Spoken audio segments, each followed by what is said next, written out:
Good morning, everyone. Welcome to Bible class. We are in Ecclesiastes chapter 5 today. In my Bible, it is entitled, the first part is entitled, Your Attitude Toward God. Starting verse 1, guard your steps as you go to the house of God and draw near to listen rather than to offer the sacrifice of fools. For they do not know what they are doing evil. Do not be hasty in the word or impulsive in thought or bring up a matter in the presence of God, for God is in heaven and you are on earth.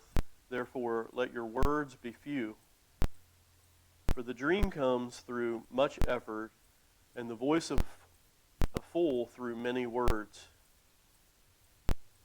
When you make a vow to God, do not be late in paying it, for he takes no delight in fools. Pay what you vow. It is better that you should not vow than that you should vow and not pay. Do not let your speech cause you to sin, and do not say in the presence of the messenger of God that it was a mistake. Why should God be angry on account of your voice and destroy the work of your hand? For in many dreams and in many words there is emptiness. Rather fear God. If you see oppression of the poor, and denial of justice and righteous in the province, do not be shocked at the sight. For one official watches over another official, and there are higher officials over them. After all, a king who cultivates the field is an advantage to the land. All right, we're going to stop with there in verse 9. We'll go over a few of these verses.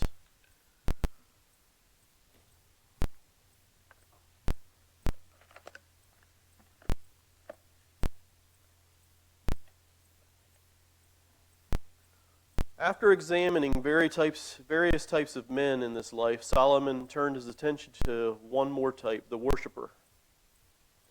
In this section, he considers man's actions in the house of God and gave sound advice of making sure worship is not in vain. Verse 1, guard your steps as you go to the house of God and draw near to listen rather than to offer sacrifice of fools, for they do not know they are doing evil. What do you think when you hear the words, guard your steps?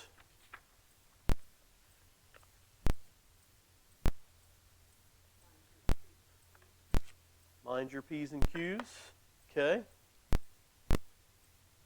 What do you think, Norma?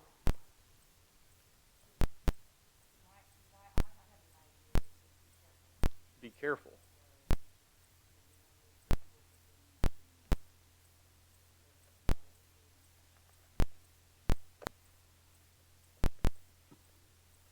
In what way do you think we need to be careful?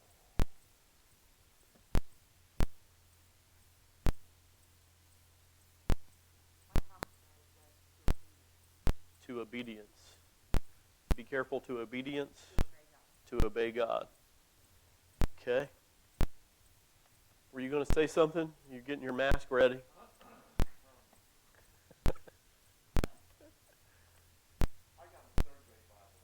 Okay. Okay, third grade Bibles usually simplify everything, yes. I agree with that. It's really fun reading this chapter, because I read the chapter, and it's really fun reading because where you're reading from really just kind of simplifies it. Mine says be careful too, also. Mm-hmm.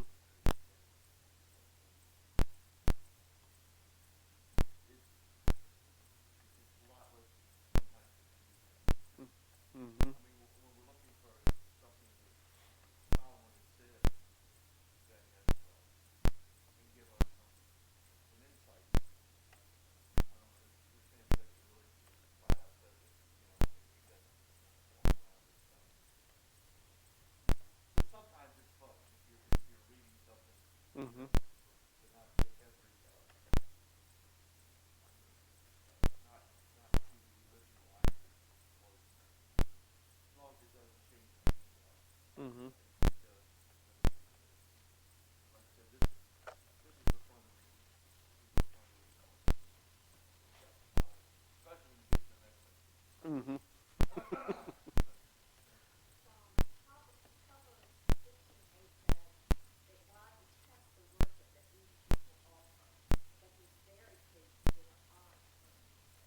Mhm.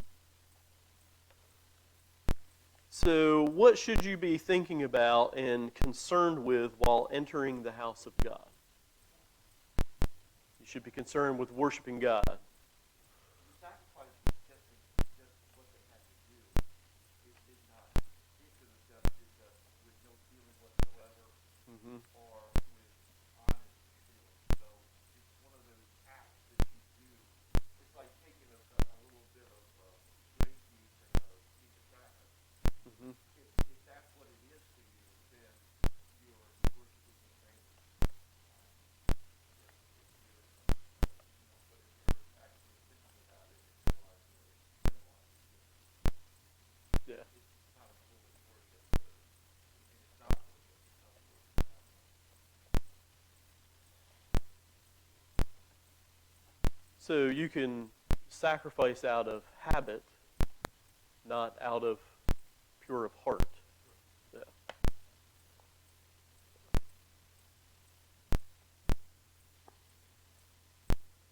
And that goes to what Ginger brought up. You know, if your intent isn't holy, then you're considered an evil man in worship. Uh, you know, most of the time we don't think people in the worship service is being evil. That's kind of contradictory, but if you're not there to worship God, then you're better off not being there. Detest is a strong word, yeah. There's no liking in detest.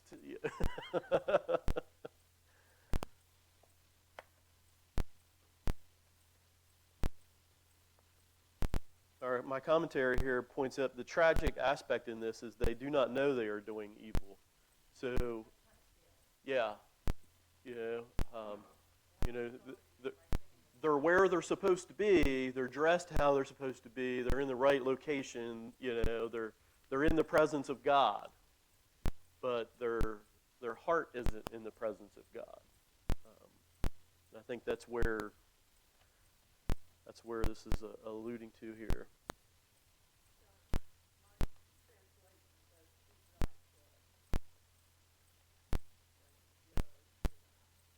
Mm-hmm.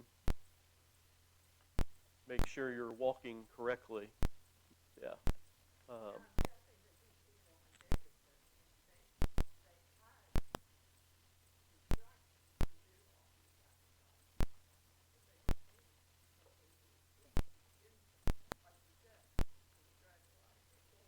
mm-hmm.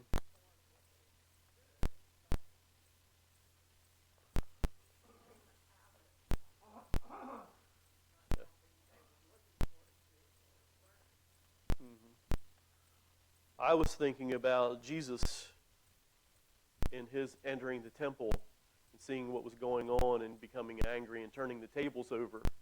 You know, the the the presence of the people selling sacrifices weren't for the glory of God. You know, it was a business taking advantage of people in the house of God. And you know, your heart needs to be correct. Your footsteps need to be correct in entering the house of God.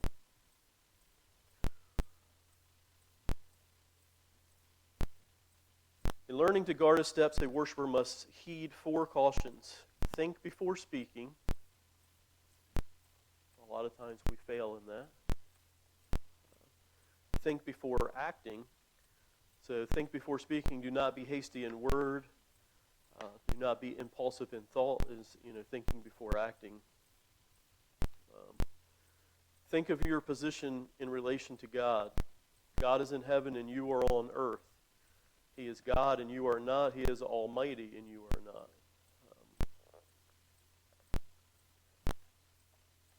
I often think, when you think you have the answers to everything and you think you got the Bible figured out, go read the end of Job.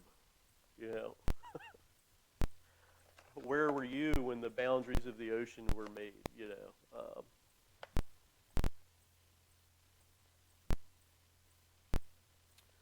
Think more and say less. Let your words be few. In Matthew chapter 6, Jesus taught his disciples not to use meaningless repetition in prayer. God tells us to pray. Jesus taught us to pray. God already knows what we're going to ask for, right? So, why use the same words over and over? So be careful in your repetition of words. Verse 3.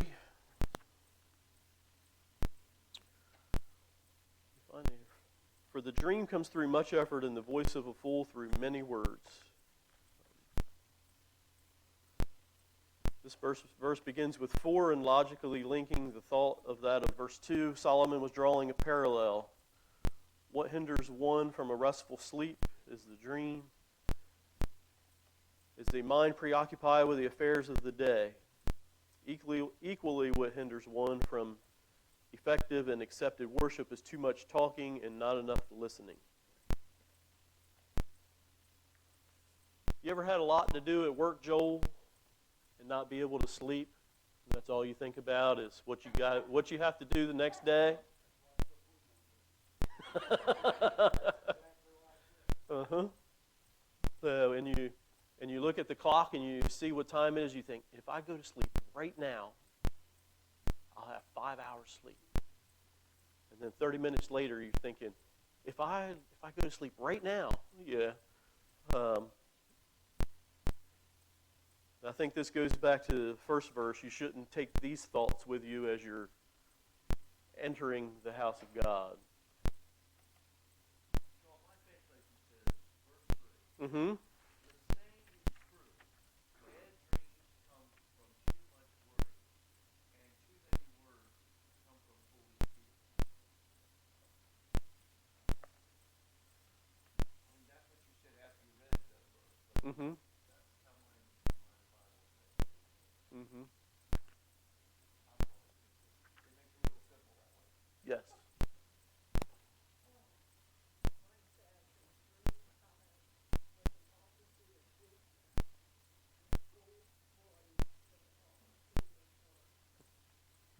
So one's a multitude of business and the other one's a multitude of words. Yeah.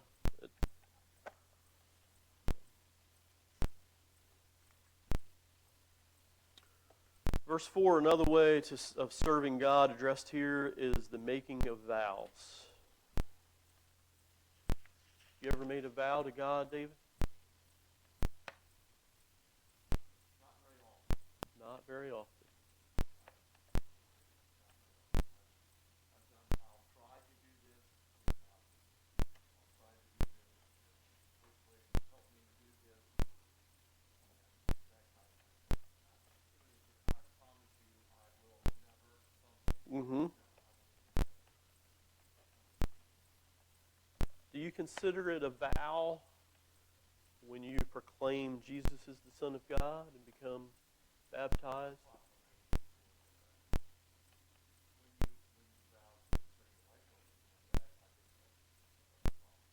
Mm-hmm.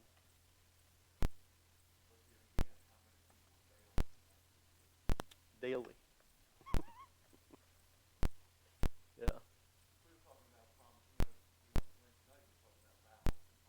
Mm-hmm. Yeah.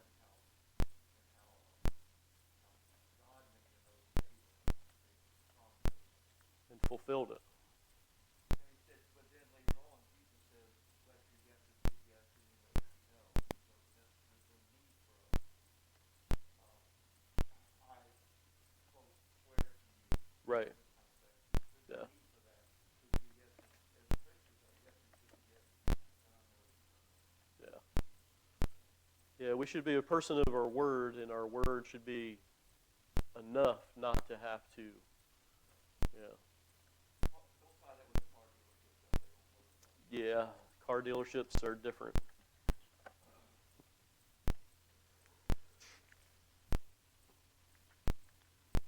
Read verse 5 here. It is better that you should not vow than you should vow and not pay.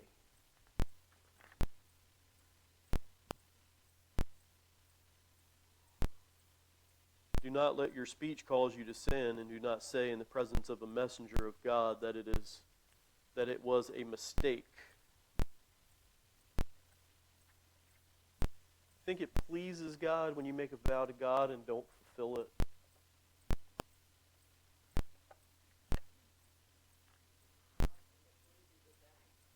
Yeah, it doesn't please anyone. Yeah. Yeah, the car dealership wants you to live up to your contract.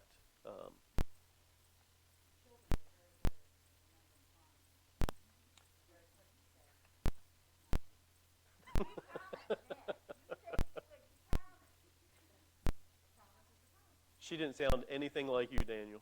I feel like we should hold people to account when they're yes doesn't mean yes, and no doesn't mean no. Mm-hmm. Yeah. I think that's more than fair.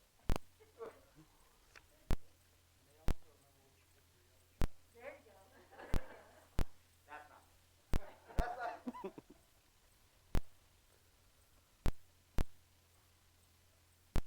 Why should God be angry on account of your voice and destroy the work of your hand? For in many dreams and in many words there is emptiness. Rather, fear God.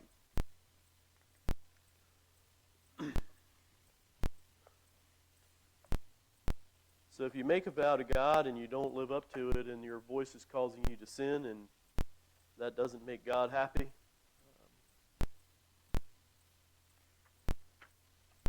and the more words you use to try to make up for that, it's just foolishness, isn't it, Daniel?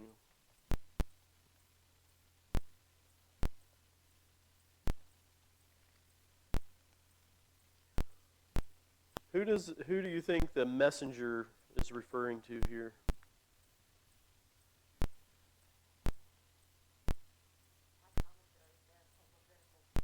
A Levitical priest. You can have a good commentary, Karen.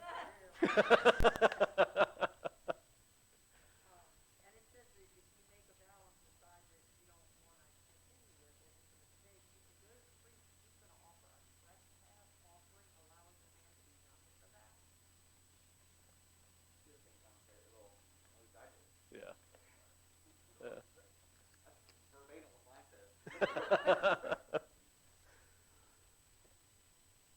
But how does that make you look in front of the said Levitical priest?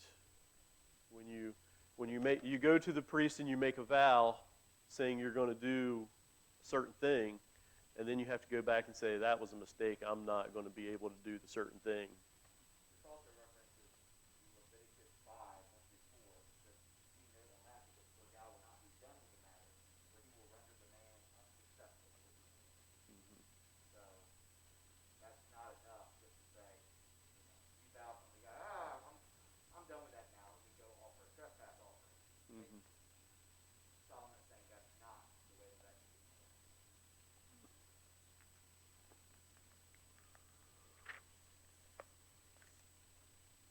We don't have trespass. We do not have trespass offerings.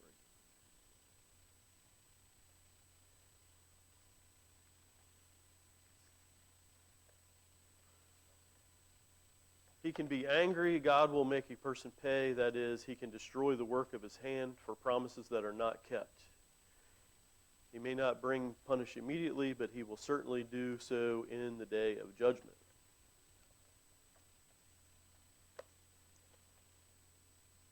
Do you just want to read your version on the next section, or do you want me to start it and go from there?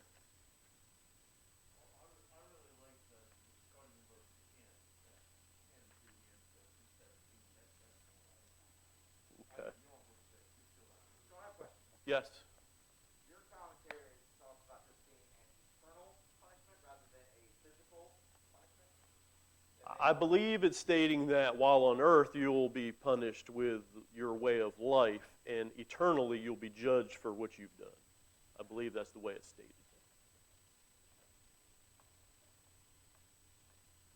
It's different than what my commentary said. That's all I was asking. But there's a little bit of difference there. W- Like this talks about it, they'll be unsuccessful in what they do because of that. Yes. But there's not any. It doesn't mention any type of eternal, ramifications for that. I don't think it's saying you're doomed eternally if you don't. No, But But you're going to be judged for everything you do when you're judged. It's the way I read that.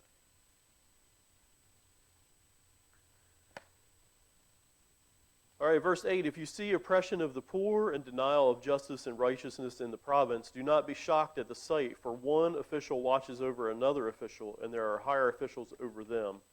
After all, a king who cultivates and the field is an advantage to the land.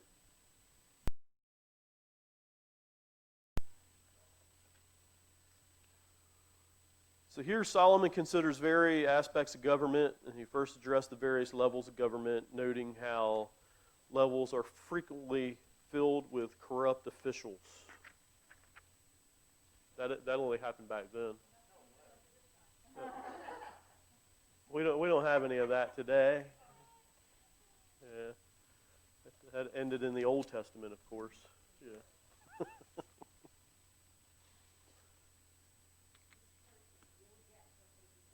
Mm-hmm.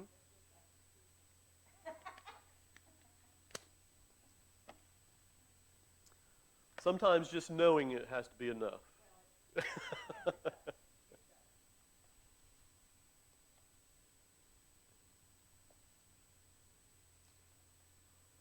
Having looked at the negative aspects of government, Solomon moved to some positive aspects of ruler.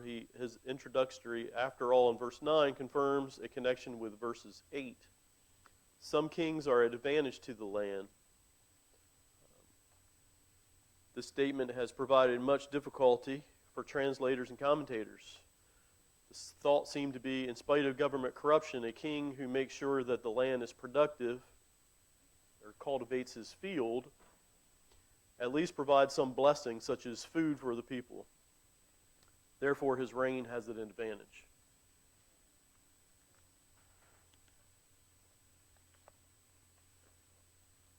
Okay, let's look at verse 10. My commentary has it broken up 10 through 17. Is that how yours is there, Sir Dave? All right. He who loves money will not be satisfied with money, nor he who loves abundance with its income. This too is vanity. When good things increase, those who consume them increase. So what is the advantage of their owners except to look on? The sleep of the working man is pleasant, whether he eats little or much, but the full stomach of the rich man does not allow him to sleep. Therefore is a grievous evil which I have seen under the sun. Riches being hoarded by their owner is his hurt, which of those riches were lost through a bad investment, and he has fathered a son. When there is nothing to support him, as he had come naked from his mother's womb, so he will return as he came. He will take nothing from the fruit of his labor that he can carry in his hand. This also is a grievous evil. Exactly as a man is born, thus he will die. So what is the advantage to him who toils for the wind? Throughout his life he also eats and drinks in darkness with great vexation, sickness, and anger. Does yours read a little different there? Whoever loves money will never have enough money. Whoever loves wealth will never be satisfied with it. This is also weakness. The more wealth people have, the more friends they have to help spend it. So what do people really gain? They gain nothing except for looking for riches. Those who work hard sleep in peace. It is not important if they eat little or much. But the rich people worry about their wealth and cannot sleep. I have seen real misery here on earth. Money saved is a curse to its owners. They lose it all in a bad deal and have nothing to give to the children. People come into the world with nothing, and when they die, they leave with nothing. In spite of all their hard work, they leave just as they came. This, too, is real misery. They leave just as they came, so what do they gain from chasing them away? All they get are days full of sadness and sorrow, and they end up sick, defeated.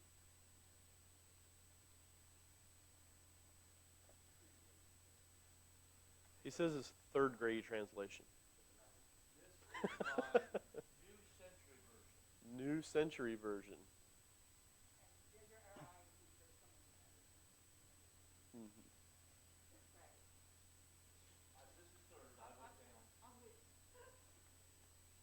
NIV is the 8th grade level. NASB is the 12th grade level.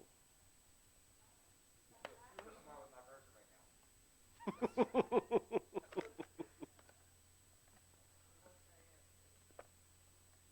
I'm not sure. I didn't retain that one there.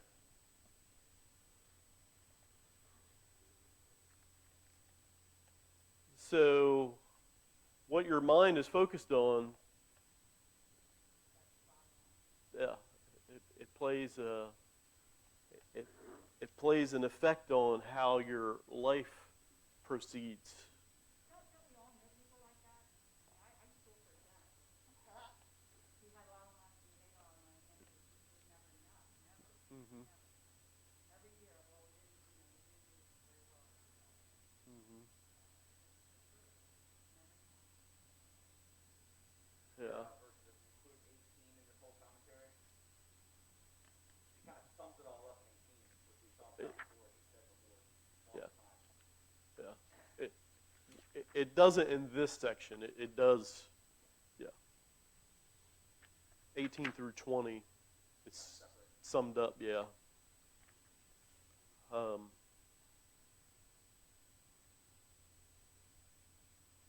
Yeah, but if you are consumed with how to make more money or more wealth throughout your entire day, then you're going to end up angry at the very end, you know. Because if this isn't enough, then this isn't going to be enough, and then, you know, that.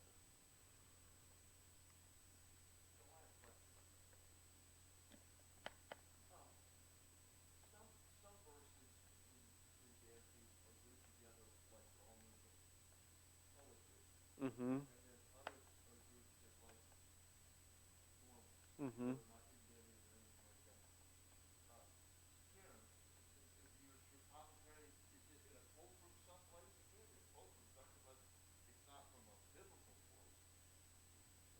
But my verses like 10 through 17 are all like written like poetry, where starting at 18 it's all written straight prose, and then like chapter 5 verse 2 through 2 and 3 all written in a poetry type section, and then you jump straight back to verse 4.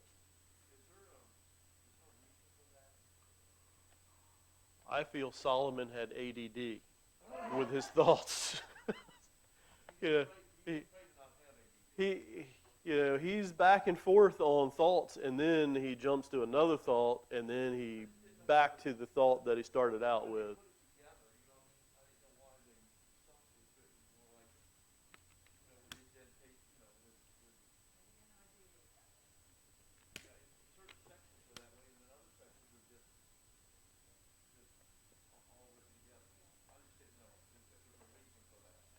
It doesn't explain that in this commentary.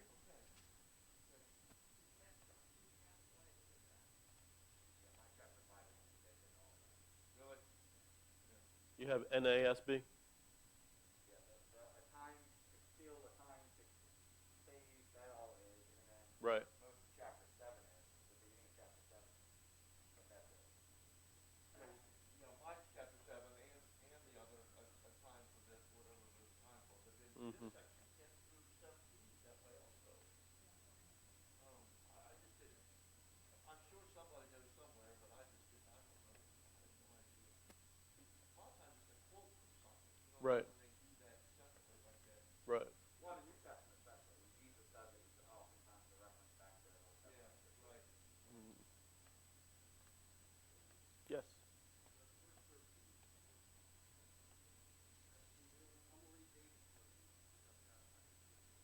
Okay.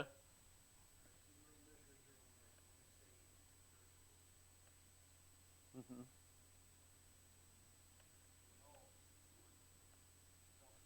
Mm-hmm. But I think he's always talking about hoarded money. You know, in other words, you hoard it. But like the rich Yeah. man, Yeah. like the Yep. rich man he just hoarded money, and he couldn't fill enough barns with his grain. He couldn't fill enough, you know, he couldn't build up enough wealth. Mm-hmm.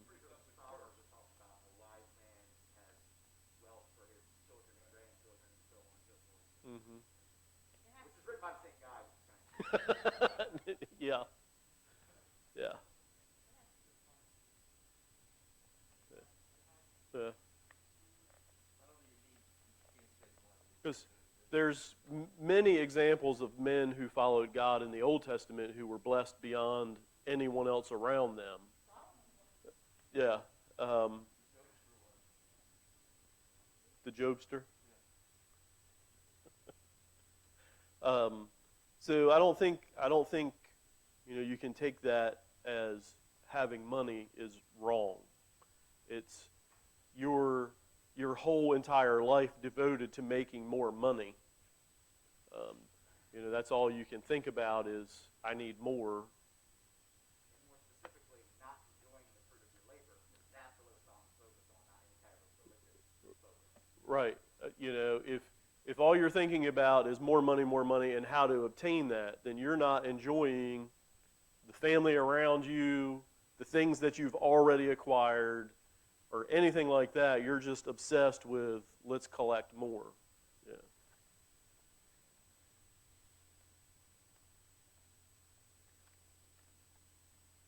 Anyone else want to go over a verse that in that section?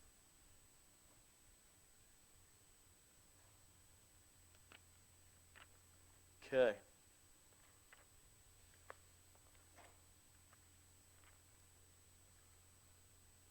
In verse 15 and 16, my commentary points out that it says, when you die, you will not enter with anything in your hands.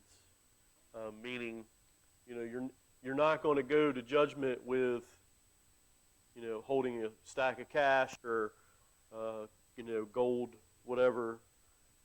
But you will enter judgment with your deeds that you have done and the way you lived your life with if you had integrity, or your character will be brought with you, but not any possession that you can handle.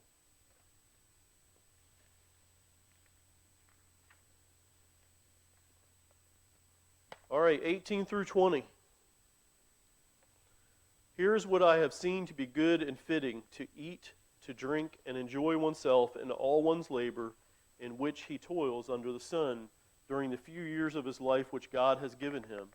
For this is his reward. Furthermore, as for every man to whom God has given riches and wealth, he has also empowered him to eat from them and to receive his reward and rejoice in his labor. This is the gift of God. For he will not often consider the years of his life, because God keeps him occupied with the gladness of his heart. I'm interested in seeing what Dave's version says there. Well, Joel's got it too now. Joel does have it too now. All right, let Joel read it. That's what I said. I've seen what is best for people here on earth.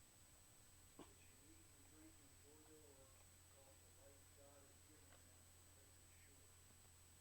God gives some people the ability to enjoy the wealth and property He gives them, as well as the ability to accept their state in life and enjoy their work.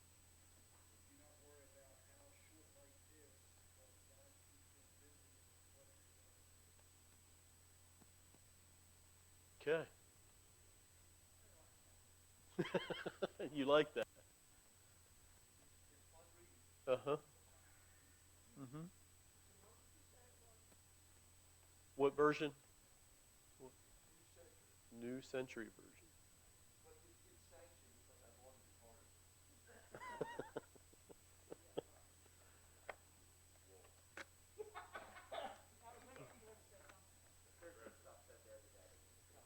It was very embarrassing. I was going to go to a Bible class and I forgot my Bible. Can't do that at home. So I had to buy one.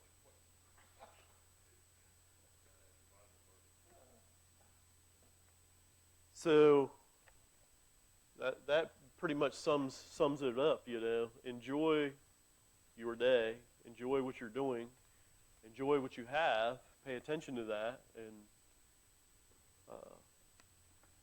living that life is a gift of God.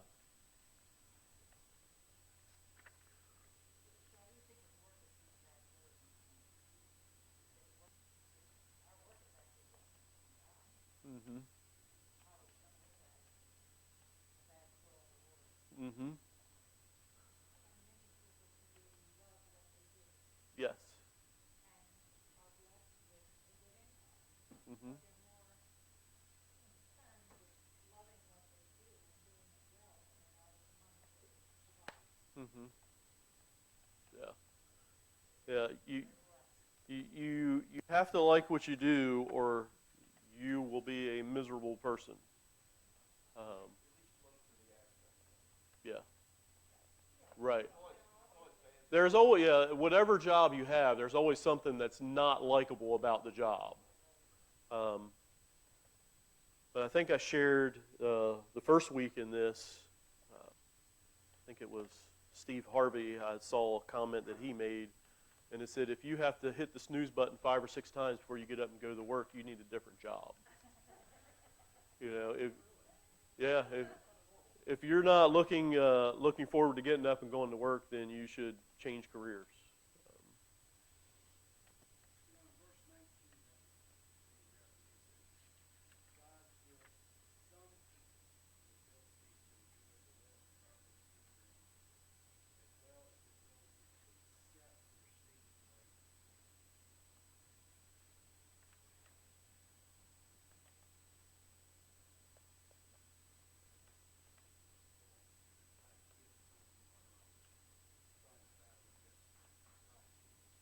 Mhm.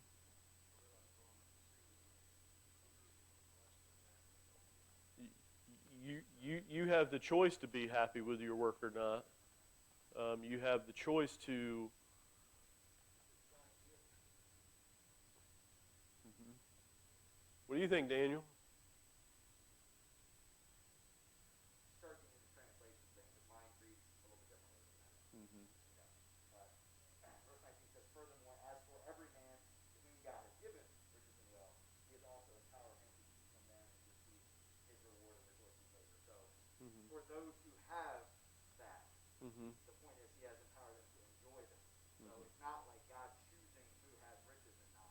Right. It's he's empowered those people who have it to Mhm. also enjoy it. Mhm. It just reads a little differently depending on your translation. I don't think that's the main, either one of those points is the main point in the section. Right. But yeah, and like I've said with Ecclesiastes before, you can dive in a little further than his thoughts. Well, starting Wednesday, I will be traveling to Harding. Dave, Dave, Dave. Pick up a New Living Translation for me in the bookstore. I, Don't forget your Bible, please. I want Dad to approve Don't it. leave your Bible. Yeah. Take your Bible. I don't think I'll have time for a Bible study while I'm there. But next week we will have the pleasure of Daniel Hudson leading this class, Next week, Barry. Let's do and that. and chapter 6, which this commentary points out is a balanced perspective of life, part 1. I'm all about balance. It's good for me. Okay, so we're going to stop there, and Daniel will be here next week. Keep me in your prayers as I travel to Arkansas Wednesday. Don't know a time yet, but still going to have a Bible or a prayer meeting Wednesday morning, and then lots of little things to do before. Yes. Yeah. Yes. Yep. They are open for classes. Yep. Mm-hmm. Did you hear that? Troy said there's a hedge of protection from the Lord around Harding.